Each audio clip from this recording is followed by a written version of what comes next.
Hey, thanks everybody for joining our CISL seminar today. We're really pleased to have Daniel Rothenberg here from Brightband. He's an atmospheric scientist who works on problems at the intersection of technology and weather. And he's co-founder of Brightband, where he serves as head of data and weather and was formerly a staff software engineer and technical lead at Waymo and the chief scientist of Tomorrow.io. Also today presenting is Ryan Kiesler. He's a physical scientist working in machine learning weather prediction, and he's the chief scientist at Brightband and was previously a staff scientist at Cobalt Metals, chief scientist at Descartes Labs, and a cosmologist at the University of Chicago and Stanford University. So thanks for coming to present today. And the title of our seminar is Towards AI-based Data Assimilation for Weather Forecasting. So awesome. Thanks so much.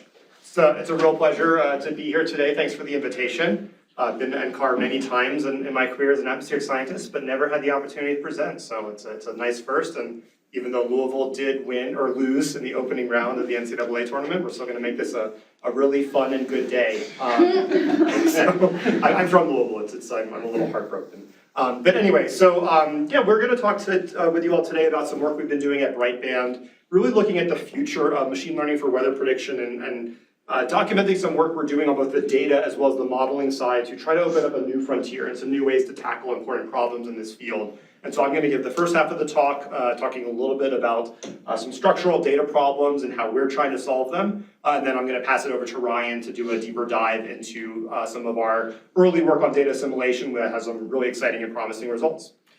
Just a little bit about Brightband first. We're a relatively new startup.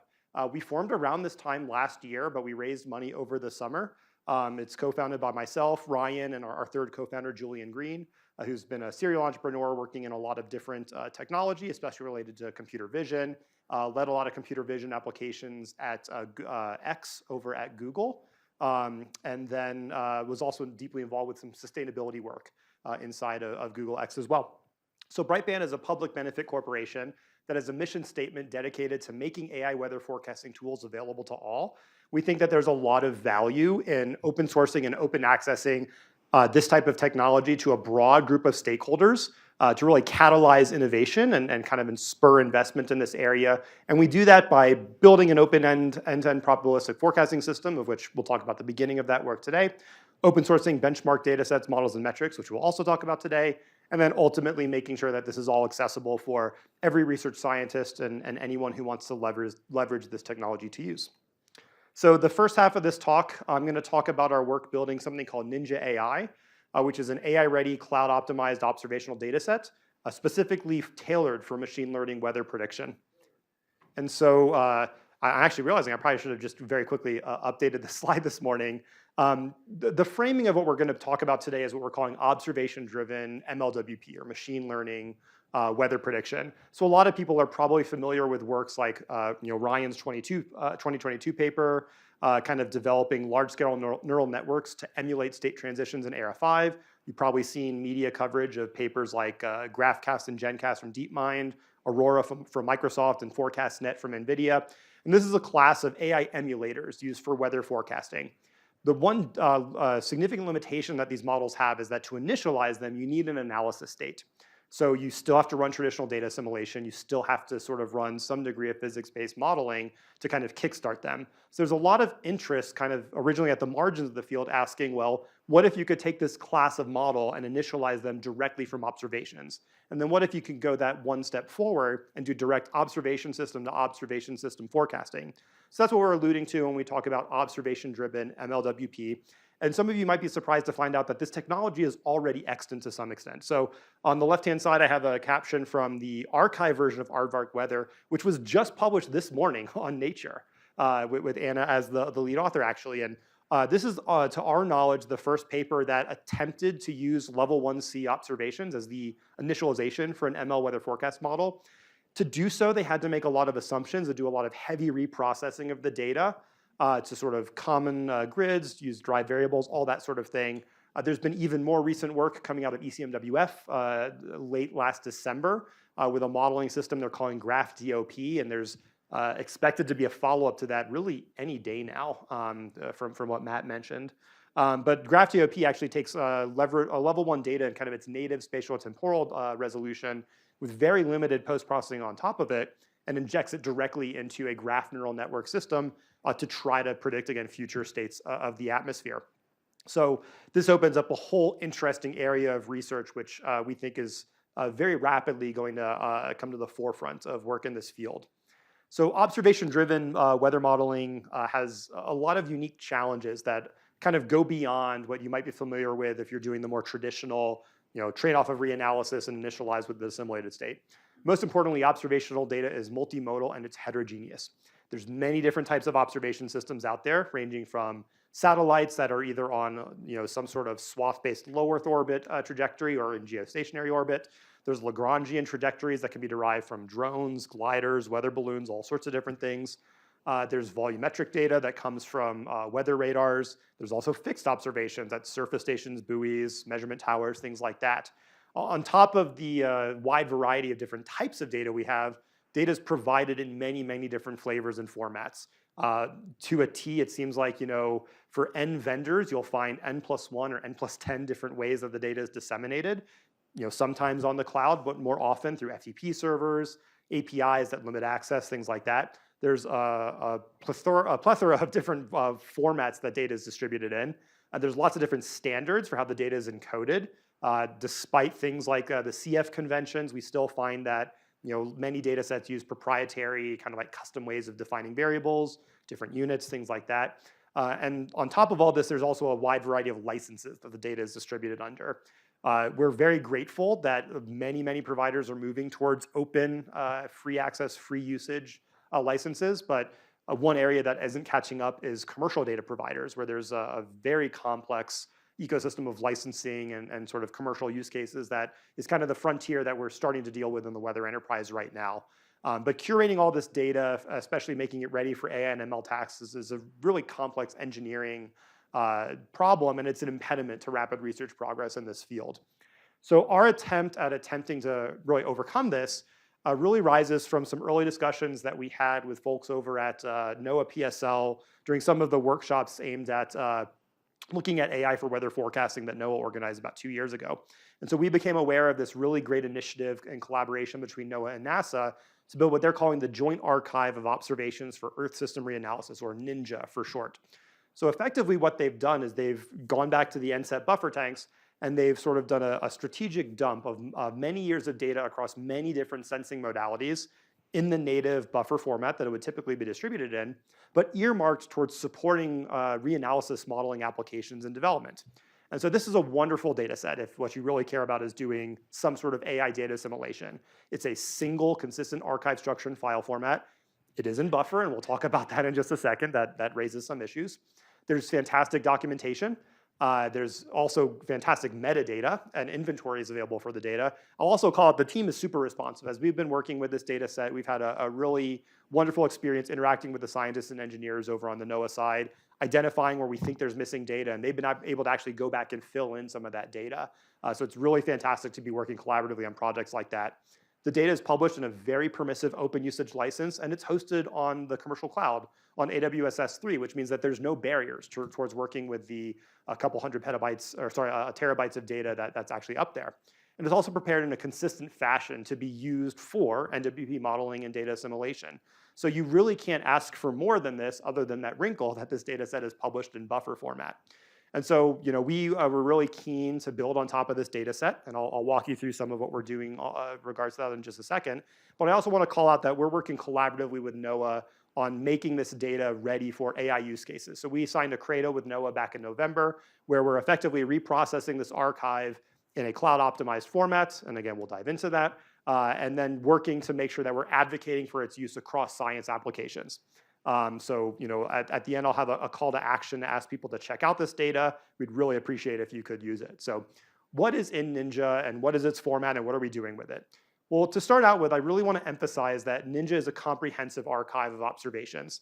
If you have to go to NOAA and NASA and you METSAT and different agencies and track down every single satellite, every single observation program, it's far too difficult of a task. Like, we wouldn't get to any of the core science if we had to do that. NINJA is really useful because it coalesces a broad spectrum of data that you might find useful in a single repository. And it is comprehensive. So on the left-hand side of this picture, what I've done is I've taken about a 3-hour swath of, or sorry, maybe a 6-hour, I can't remember what I generated here, but a couple hours of data from just the AMS-UA instrument aboard one satellite, NOAA 18 here. And I pulled that from NOAA's official climate data record that they use with this data. On the right-hand side is the exact same time window, so all the same search parameters, but it's the same brightness temperatures from that one channel of one AMS-UA instrument on one satellite, just from the Ninja archive. And with the exception of about a 5% decrease in total data volume, which is likely related to some quality control and QA that goes on with how Ninja is produced, these data are effectively identical. So you don't have to go to the official climate data records to get all this data. It's all there sitting in Ninja, ready to be used. The challenge with Ninja arises from the fact that it's published in this buffer format. So some of you all here or online might be familiar with this. A buffer is a widely used format for disseminating meteorological observations. It was standardized a couple decades ago, and it's sometimes derided because it's complicated to use. There's not really a lot of software support, but I would actually say that buffer solves a lot of relevant problems for data dissemination. So I want to cast buffer from the mantle of modern data engineering and data system structuring. So what does buffer have going for it? Well, it uses a schema-based encoding of heterogeneous weather data to a binary format. All I mean by that is that it's very well defined the structure of a record if you actually adhere to the buffer standard. And it's published in a binary format that has pretty good compression. It's pretty hard to beat the file sizes you achieve with buffer, similar to GRIB relative to HDF5 and other technologies. Buffer is a record-based or a tabular format, which means that a lot of the contemporary tools that we'd use to process large data at scale, if they had a way to peer into a buffer file, they could interface with it very easily. And we have very sophisticated workflows for working with this type of data. Buffer preserves the geospatial and temporal nature of the data. It's still unstructured. There's not a lot of optimization necessarily given to sorting data by geospatial imperative or anything like that. But it does retain all the information you would need to feed it into modern geospatial tools. It's organized around different messages and subsets. And really the primary limitation with buffer is there's just not a sophisticated ecosystem of software and tooling to work with it. There's some Fortran libraries published by NOAA as well as by ECMWF. What you find in practice is that ECMWF's libraries have a hard time reading NOAA's data, and NOAA's libraries have a hard time reading ECMWF's data. There are ways around that, but to the average computer scientist or ML practitioner, it might as well be a crumbled Rosetta Stone sitting there that they don't know how to use. So buffer has a lot more going for it than it doesn't if you could simply solve this issue with software and tooling for working with the data itself. So when we wanted to take this data and put it into an AI-ready format, we needed to make some very high-level design decisions.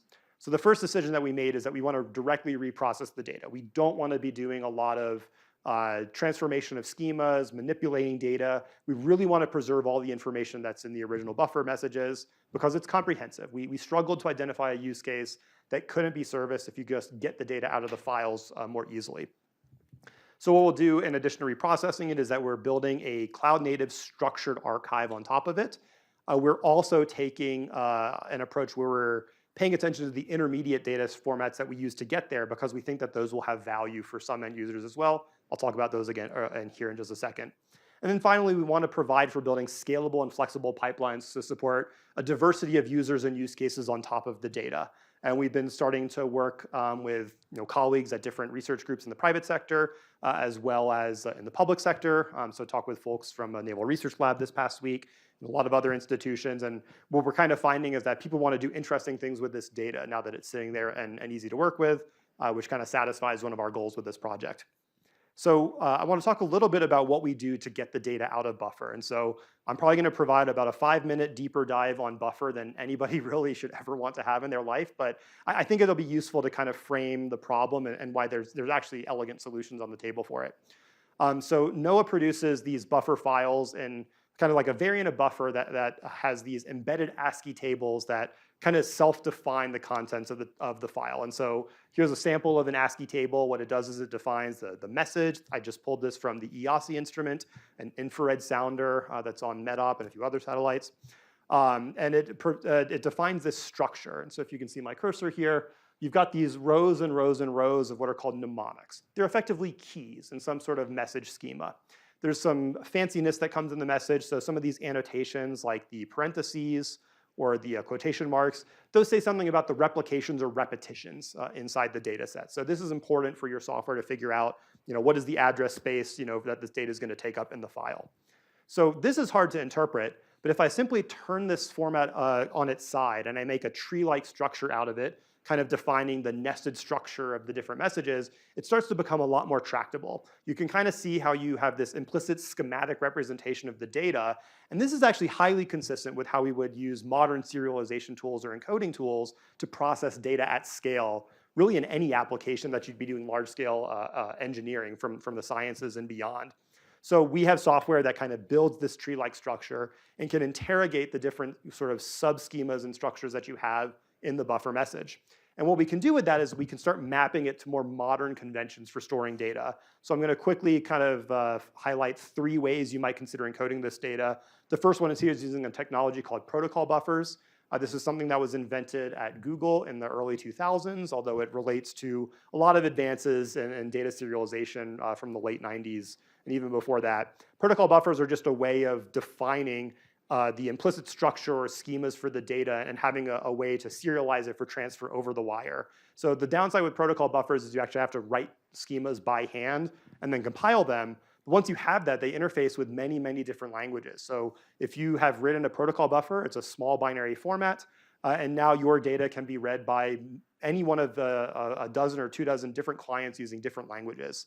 It solves a lot of really complicated problems. It's still the exchange format most commonly used inside large companies like at Google. So at Waymo and Google, all of our interconnected information systems, regardless of how they were talking with another, they were almost always using protocol buffers as like the media for API requests internally or for remote procedure calls. So it's a very, very well-supported format. But again, it has this downside that you have to manually write schemas.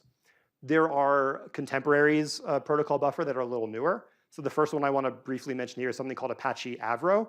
Avro is very much like both the buffer schema as well as protocols or protocol buffers, but it uses a much more flexible way of dynamically defining the exact same sort of schema system. So Avro defines a couple of different primitive data types, and you can build logical ordered types on top of it.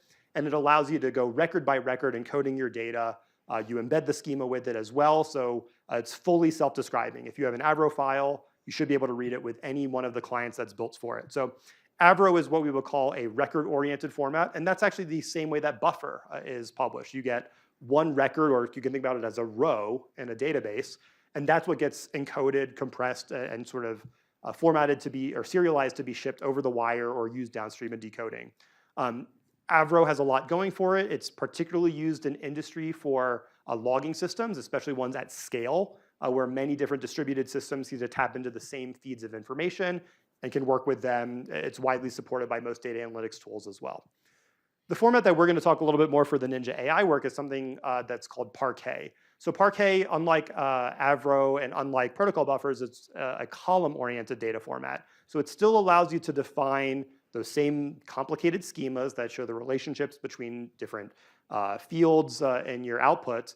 And we would call that semi-structured. And what it actually allows you to do is dial into one specific field at a time, regardless of how the data is packed.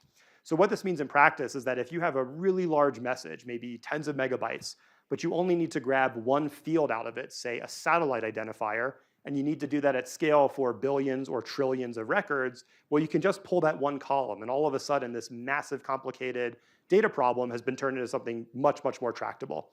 So Parquet is used super widely in commercial-grade analytics tools. It's the backing technology for petascale data querying systems like Google Cloud BigQuery. It's a really, really powerful format. And the advantage of all this is that it just plays nicely with the buffer schema if you kind of flipped it like I showed in the first slide. So what we've been doing with the Ninja AI work is that we've been progressively rewriting the archive. First, we apply a sort of a proprietary library for converting from buffer to an intermediate format. We typically do that with Apache Avro, and that allows us to very easily restructure the format for any number of downstream use cases. And what we're trying to do is develop a single reference archive that anybody can bring their own code, their own use case, interface with that archive, and 30 minutes later have a working data set for either a commercial application, a model training data set, whatever it might be. No need to mess with the original buffer files if you don't want to. So a little bit about the design of our archive. It really kind of centers around two different things. On the left, we used this column-oriented format in Parquet. And just for the sake of time, I won't go into too much detail, but we're really trying to make it easy for the largest cross-section of users to work with. So we actually take that complicated nested tree structure and we pretty much entirely flatten it. We found that that works the best with a lot of the tools that our users were working with. And then we have a couple of workarounds with the complexity that that introduces in terms of really awkward column names when you have, say, like an unpacked list of 15 elements that has to be a separate column for each element now. The other more important thing that we do is that we lay this all out in a hierarchical structure on Google Cloud Storage. So we use something called hive partitioning, which lets us embed partitions or clusters inside the naming of the files. And most off-the-shelf analytics tools can actually respect this and immediately winnow down or trim down the amount of data that they need to traverse. So if you know that you only need AMS-UA data from one particular message type for a particular cross-section of days, well, you don't have to play with the full multi-terabyte data set. You could just go straight to the couple hundred megabytes or few gigabytes of data that you care about. And this all happens seamlessly behind the scenes. You don't even have to look on cloud storage. If you use some of the tools we provide, it's just automatic. We can kind of do that winnowing down for you. So maybe for the sake of time, I'll skip over a little bit. But one of the things I want to mention is that we made the deliberate decision to work with tabular data instead of rasterized data for this application. A lot of you all use rasterized data for pretty much every application under the sun. We treat weather model or climate model output fields as rasters, satellite images, all that sort of thing. We worked with tabular data, because it was what was readily available. And it's good enough for data assimilation, since this is the standard format that's used in all of the operational assimilation software right now. But we also think that sort of flattening and working with tabular data will open up the creativity in the modeling community. We see a lot of papers that look at using computer vision techniques, their vision transformers, or convolutional neural networks, and there's no reason you shouldn't use those primitives to build your neural network architectures. But there's a lot more that can be done. And I borrowed this figure from Ryan's paper in 2022 to show how you can arbitrarily go from gridded or grid agnostic data and pull those into a model using an encoding step. And that's featured in most of the machine learning weather models that are out there today. So we're not constrained by having to be on a grid when we're in this world of AI and machine learning models. We might as well make things a little bit more flexible. And we're hoping that this is an investment that pays off. We certainly find value in it. Two or three really more quick slides here. So we really want to support users who don't want to have to go onto cloud storage and download Parquet files or interact with them themselves. So to get around that, we're building a Python SDK. We have sort of a proposed API here that shows how, with some really simple assumptions, we can make it really flexible to sort of identify different data sets, pull data from different cloud providers, and provide semantics to allow users to drill down without needing to know SQL, without needing to know the structure of the archive. It's basically, the satellites or the data set you want, or the time range, or the geography. We want to make it very easy to translate that into working code. So we're kind of building towards this. We're actively getting feedback from different users to kind of validate what makes sense for this API. But this is something we want to support first class.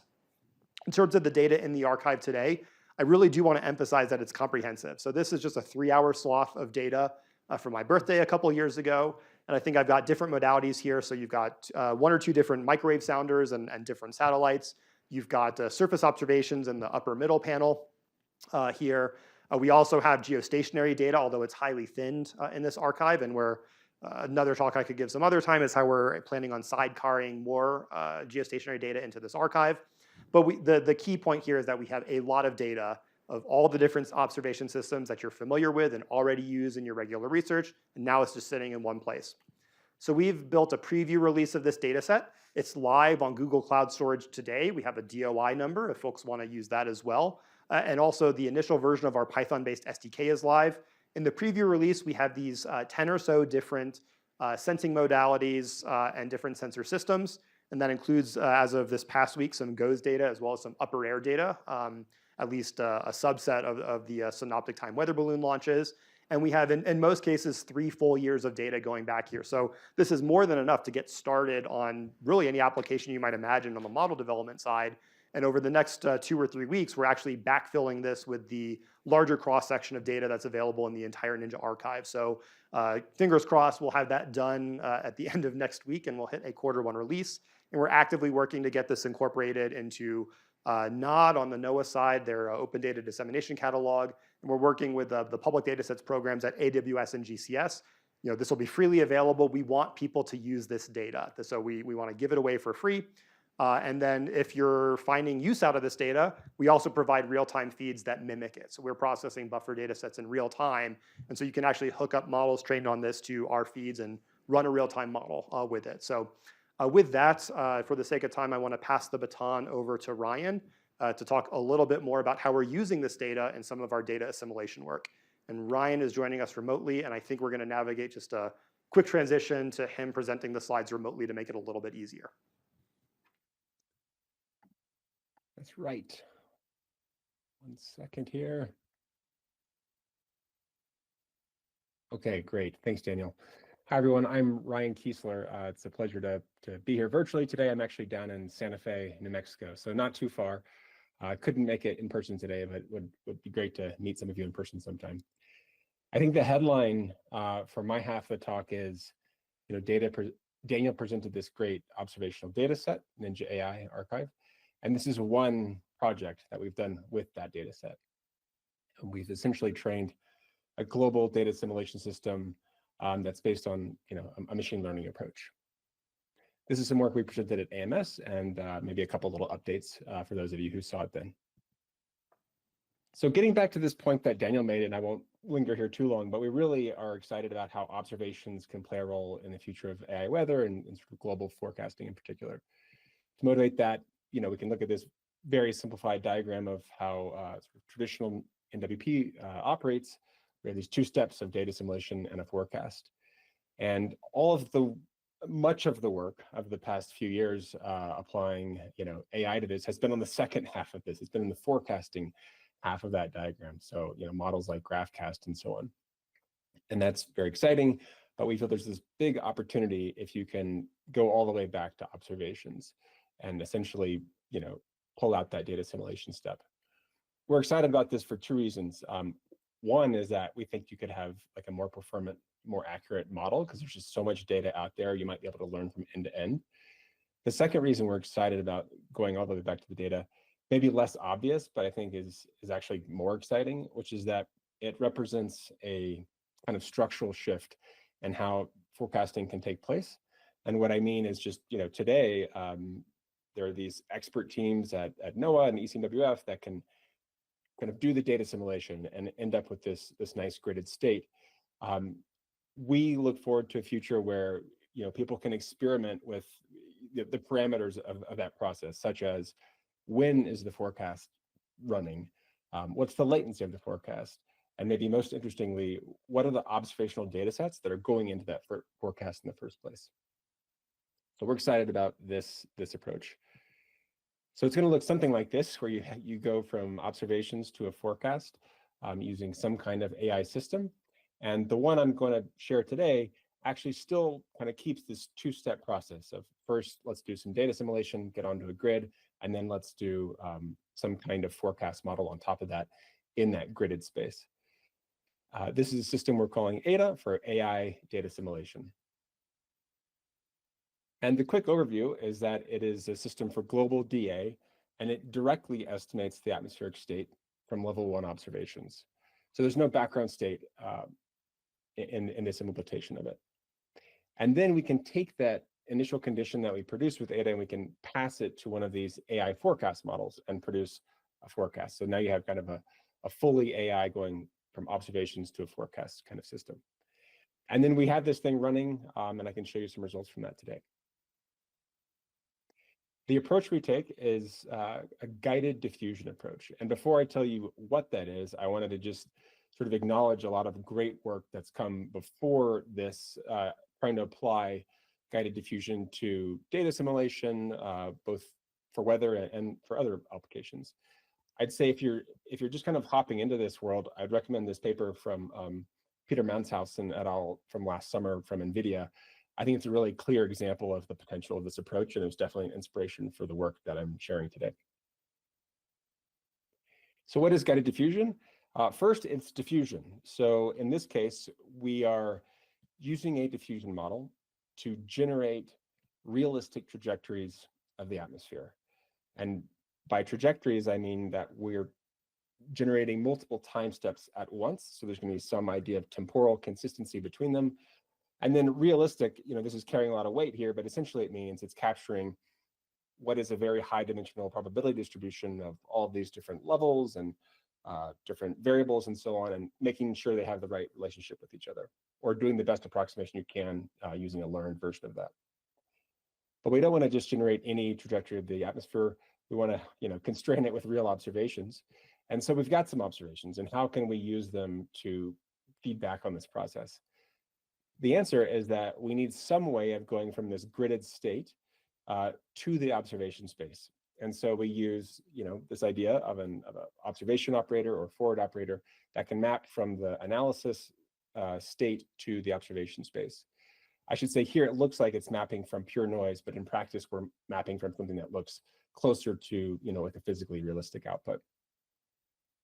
Once you have, these predicted observations, you can compare them to the true observations and use the degree of misfit, kind of a loss or gradient derived from that loss, to feed back into this diffusion process.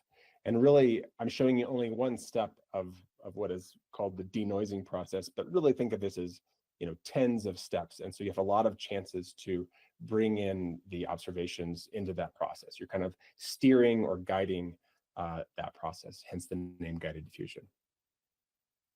So there are two machine learning components, the diffusion model and the operators. It's actually mini operators, as I'll tell you in a minute.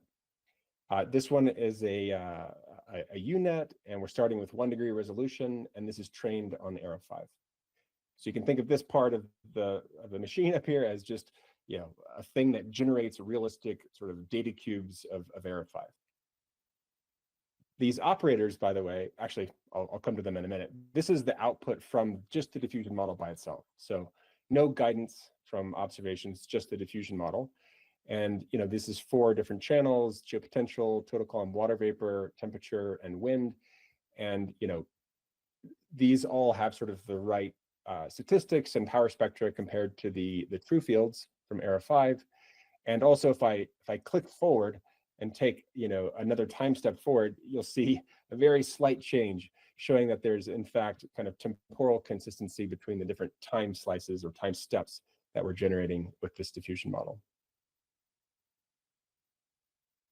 Then coming back to these observation operators, these are trained independently from the diffusion model, and they use a linear interpolation of the analysis state, and they feed that to a multi-layer perceptron.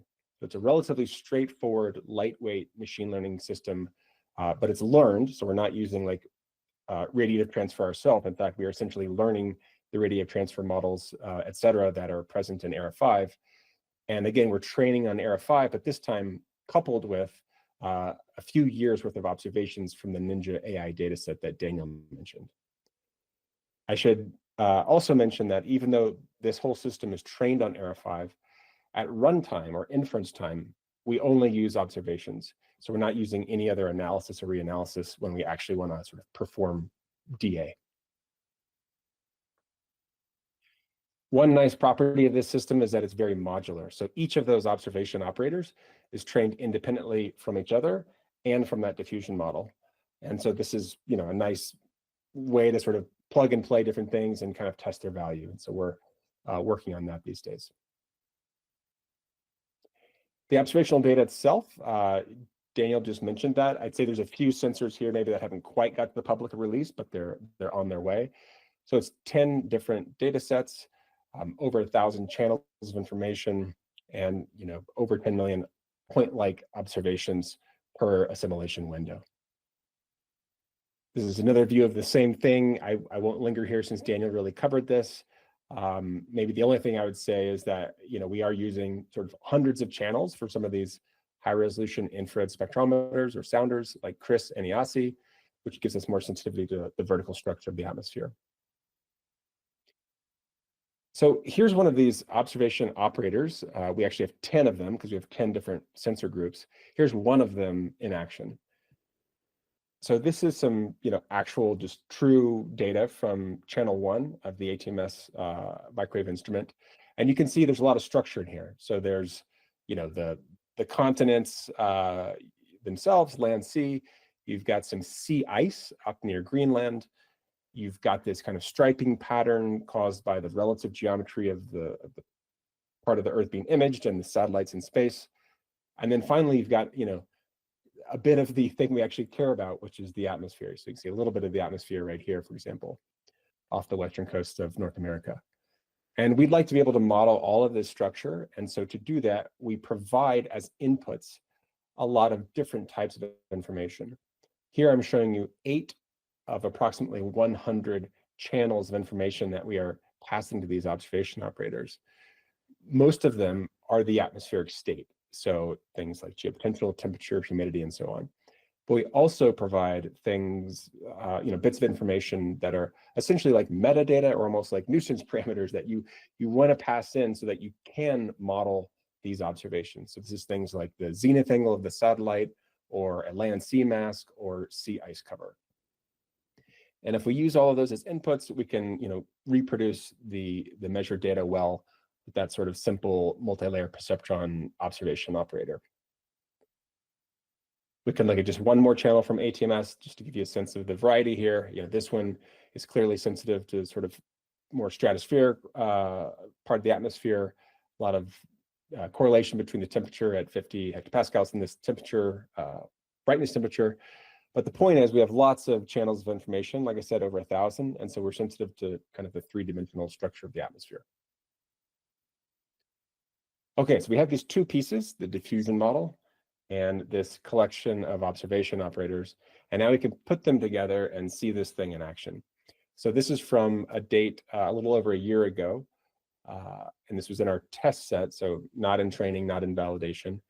And this is what Era 5 looked like for this day, for this time. So we've got geopotential on top and temperature on the bottom. And the big question was, can we just use lots of observational data and nothing else and generate something that looks like this? And this was not at all obvious to us because this is, there's no background state. It's pretty sparse data. It's kind of messy in its own way.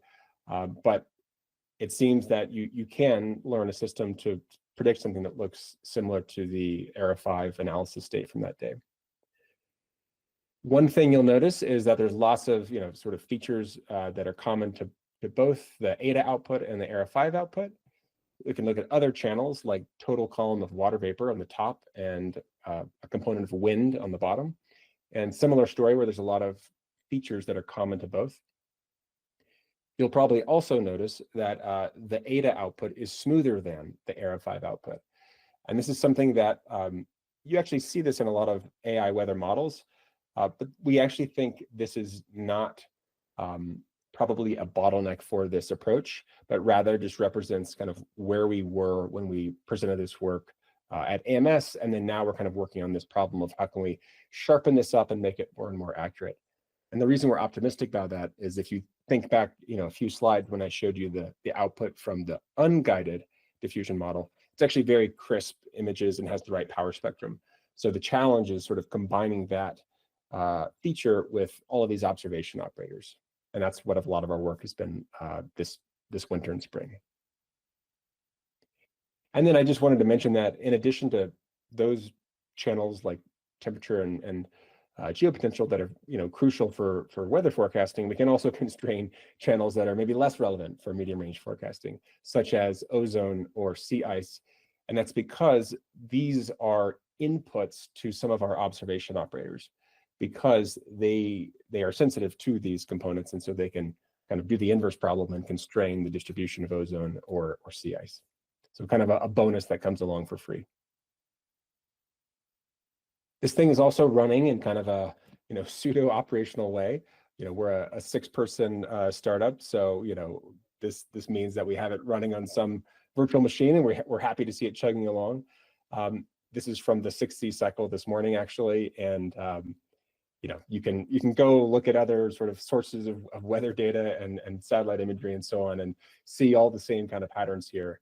Maybe one quick thing I'll just highlight is, there's like this low pressure system here off the coast of Brazil or Argentina, and you can kind of see the dimple of wind associated with that. And it's kind of interesting that I think most of this is coming from the prior, effectively, sort of this physical prior that comes from the diffusion model.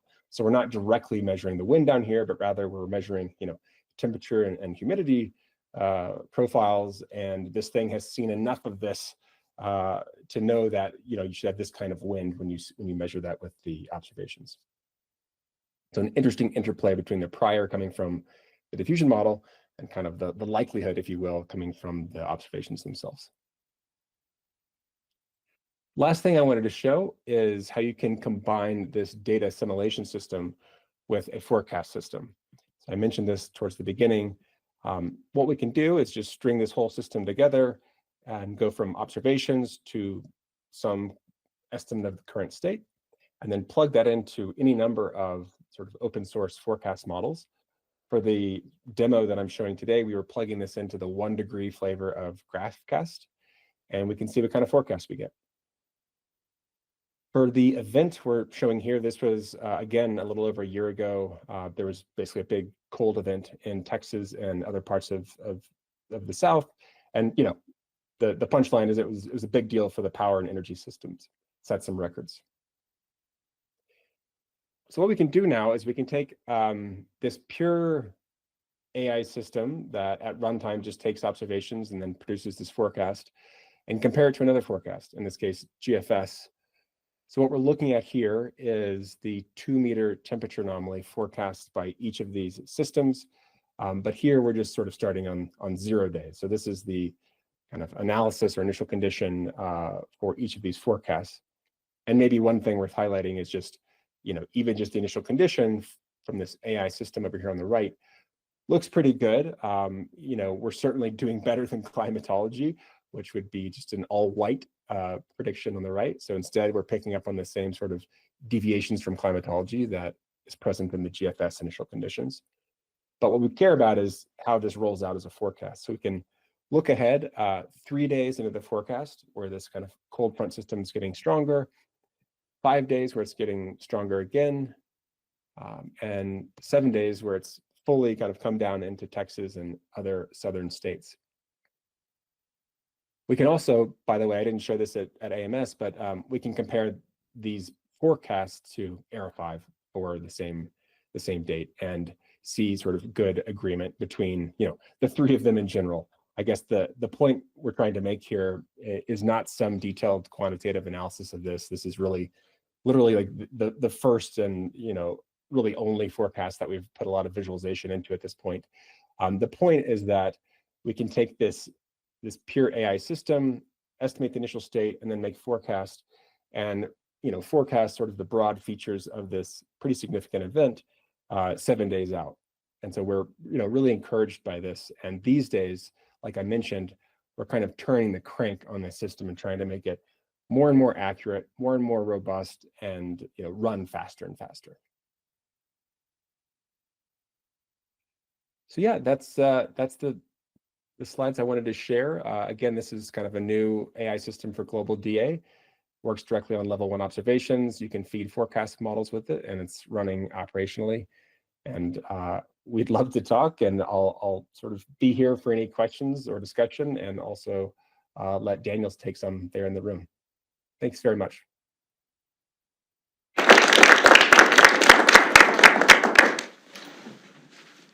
All right, any questions from the audience or online?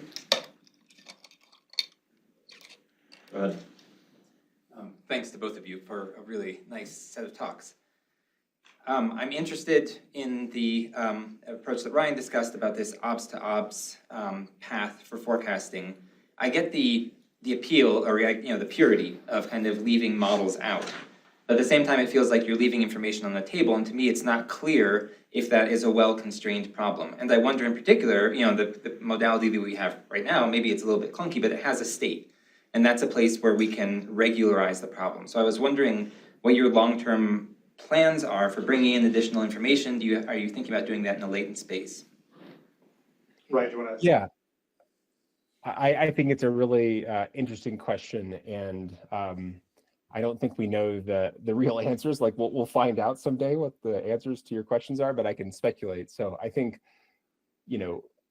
what can you get away with without any analysis state or any reanalysis state in building up one of these models. So a little more like pure kind of observations to observations. And I think what we've seen in the past year or two with Aardvark and Graph2P sort of taking, versions of that problem, as well as, by the way, work from Zeus AI. What we see is like quite amazing that you can do this at all, but maybe it's not quite there in terms of forecast performance relative to traditional NWP or relative to these AI models that are trained on reanalysis. So it's like really encouraging what we see, but it's not there yet, And so is it ever going to get there is one way of stating the question. And if it does get there, is it going to involve analysis or reanalysis? And my view is that in the medium term, I think we'll see probably some really nice ways of mixing all of that together. I think of it basically as the approaches leading up to this point have really put the analysis or reanalysis data like front and center. Like it's been very important, and it's been unlike the observations. Like they're kind of treated differently. But maybe there's ways of mixing together that information in a way where they're more like equal. You're sort of treating the analysis as another kind of observation or something like that. I think there's a lot of ideas. So I think if you start using that as like a bit of a glue or kind of a flywheel to get this thing going, it's going to work really well. And then there's like the 5 or 10 years version of that, and what does that look like? And I don't know, but if I had to guess, it's going to just be like, it's probably going to be this scale kind of wins, which seems to be the story with these systems.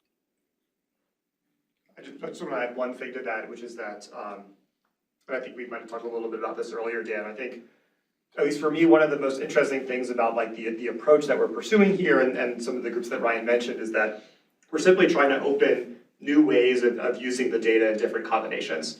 And I think I agree with Ryan that it's probably too early to know like what are going to be the most effective ways. Some of them are going to yield to engineering long before they yield to kind of like the scientific considerations. But what we find important as an organization is to find ways to push forward and allow more people to access these problems so that we can try to understand them and make headway. Because regardless of what happens, there's definitely the potential on the table, with what we see now from our own work and the work of our colleagues, that we can really open up new opportunities for improving forecast model fidelity, improving the way that we use observations, improving the ways that we plan observations, both for weather and climate applications. So, without worrying where we land 5 years from now, I think it's exciting just to sort of like start probing in the general direction of combining observations and analysis in new ways. I want to follow up a little bit, I think, on Dan's question. Can you say why the system doesn't use a background? Why you don't use yesterday's forecast in doing today's analysis? And in particular, is it like a technical thing? It was easier to start that way, or is it a philosophical thing? Yeah, I could take that. So I would say it was a little bit of both. It was both, boy, wouldn't it be interesting if you could do this from scratch? And then second, from an engineering perspective, it is simpler if you don't have to think about another background state, which background is it, which forecast, what are the sort of operational characteristics of that, what's sort of the reliability and so on. So that was the initial motivation, was let's keep this simple and let's also just kind of see where we can get with this. We are definitely interested also in this kind of system with respect to a background state.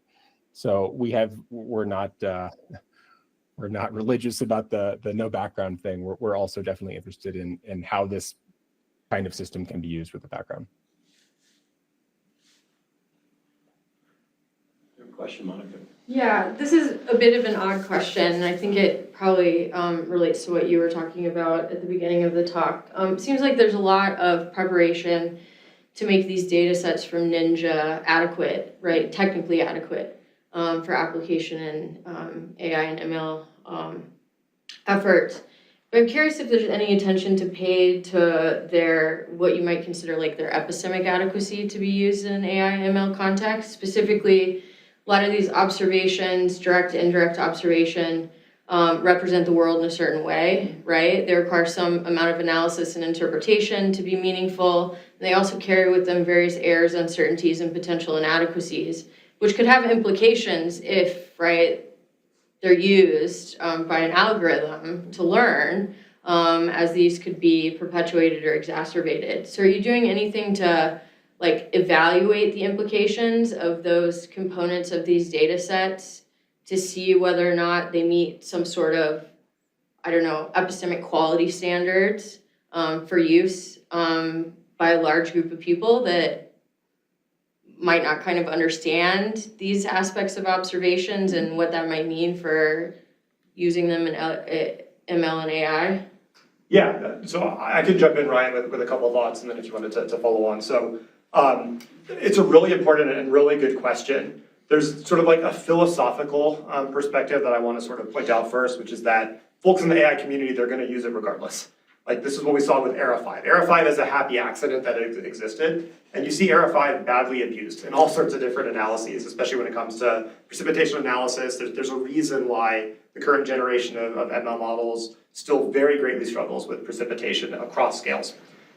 So part of the, I don't want to dismiss the question because it is really important and it's certainly something I think about, but we have this implicit assumption, well, I'll make it explicit. Like I very much assume that people will power on and use and abuse data for whatever purposes. And there's this ethos in the AI and modeling communities, especially the ones that are more disconnected from like the subject matter experts and domain experts, that most problems yield to large data.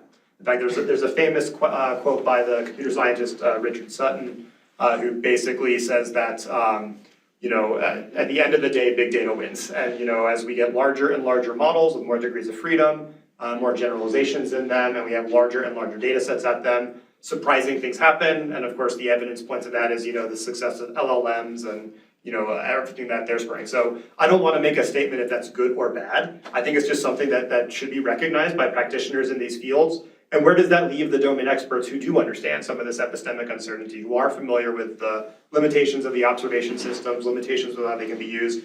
I think we can do a lot to bring in guidelines and constraints. And part of my motivation for launching on top of the Ninja data set for at least the work that we did is that I have a lot of trust in my colleagues at NOAA who have done some degree of filtering and quality control on the data. There's definitely weirdness in the data sets, and I talk with Surya Frolov on the regular about some of the weird things that we see and making sure it's not processing errors and it's really artifacts in the data.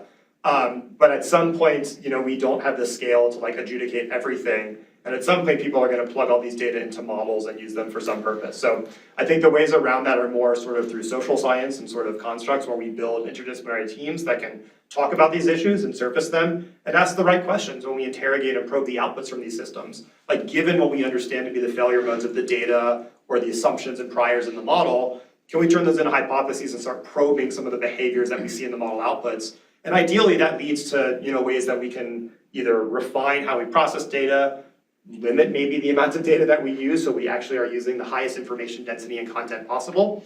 And then also we can just sort of accelerate the science and go around the loop as many times as possible. So I know that's probably an unsatisfying answer, but that's kind of my honest take on how I think about it on a daily basis. I don't know, Ryan, if you had anything you wanted to add. Yeah, pretty much the same. I think I would just add, there's going to be iteration here. It's going to take, years of people playing with this data and learning about it and thinking they've got it figured out, but they don't. And that's true for somebody like me, who is not an atmospheric scientist by training, but has a physics background and lots of sensor data. So I come to this with probably, if I'm honest, probably more respect than most people, most machine learners would, given my background. But I'm also an outsider. And so, sort of eager to learn about how there's been decades of research understanding these data types and so on. And so I think it's healthy to get this data out there and have people start to learn these things for themselves. The last thing I would just add that's tangentially related to your question is, around epistemology is this approach that I presented where we have this sort of mapping between, Era 5 and these observations. It's actually a case where in many cases, the observations are sensitive to things going on that are not captured in Era 5. And so there's in fact disconnect kind of going the other way where the observations have more information than is present in the reanalysis. And so, in some ways that's a limitation of the approach I described today, but I think that hints at the potential for getting the community to work, with these observations more directly. Do we have a couple online? We have about 5. Okay, so we'll take a few online questions. We'll yeah. try to go fast, because we're low on Yes. time. Yeah, we're about 4 minutes left.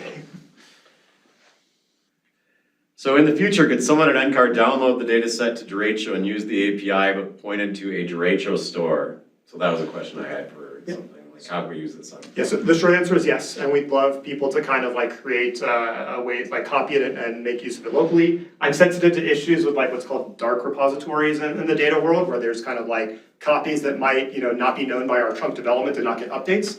But yeah, absolutely, we envision that, yes, you would be able to localize a copy and just plug that into the API, or just use that data directly. You don't even have to use our SDK. Okay. Next from Andrew, when you train the observation operators, they are trained going from observations to ERA 5. And the training is on all observations from a given source at the same time. Does that make sense? Yeah, I can answer that. It actually goes the other way. So we're learning from the sort of analysis state, this gridded state, mapping from that to the observation space. Okay. We'll keep running with the questions. To what extent are these model outputs actually validated against observations instead of a reanalysis? Will the temperature and water vapor profiles predicted for Boulder actually match MPD temperature and water vapor profiles? Yeah, and I just have to make an assumption when we say like model outputs, if you're talking about the sort of ML model outputs or the reanalysis, we kind of take as an ansatz that, there's sufficient validation on the reanalysis data sets. We don't really have a way around that because we can't produce a reanalysis data set ourselves right now, maybe when the work goes full circle, but we didn't get to talk about it today, but we have a lot of work that we do in verification and validation of these models. We work with Amy McGovern on a project called Extreme Weather Bench, where we're trying to sort of go beyond just synoptic scale validation of model performance and distill it down to individual cases of extreme weather, from freezes, heat waves, large scale severe weather outbreaks, things like that. So we're very interested in sort of pushing on the validation, since that's been underdone by the modeling or the ML modeling community in my perspective. But if I'm misinterpreting your question, Matthew, apologies, and I'm happy to chat offline. Next, can Ada tell you what the information, content, or importance of specific data and locations for producing an analysis is? So sensitivity, I guess. Ryan, did you want to take that first? Yeah, yes, and that's one reason we're excited about it. It feels like a lightweight way to answer those kinds of questions. I'd say, in practice, it's very underexplored, at Brightband. Like we want to do this and have only barely scratched the surface of it. Yeah, I would just add a +1 on that. I mean, this is certainly why I'm most excited about the work we're doing. I'm really interested in looking at, what happens when all of a sudden we can sort of dynamically interact between the modeling system and the observation system, rather than just treat one as static and try to, get the best out of the second by optimizing the first. Okay, with that, I think we're at time. So if you can answer this one really fast, otherwise I think we can call it and people can contact you offline if they need to. Yeah, I'll just read it in and take a quick step. What is the potential to use ADA to generate reanalysis products at flexible spatial and temporal scales? Are you limited by the resolution? We can definitely get offline to talk about kind of the technical limitations here. One thing I will say, and it's an extension of the question that we just answered, is that we're really interested in having this ability to sort of create unique sets of initial conditions optimized for different downstream applications. But again, we're happy to talk about that offline with anyone interested. All right, let's thank the speakers again. Thanks everybody for joining us today. Thank you.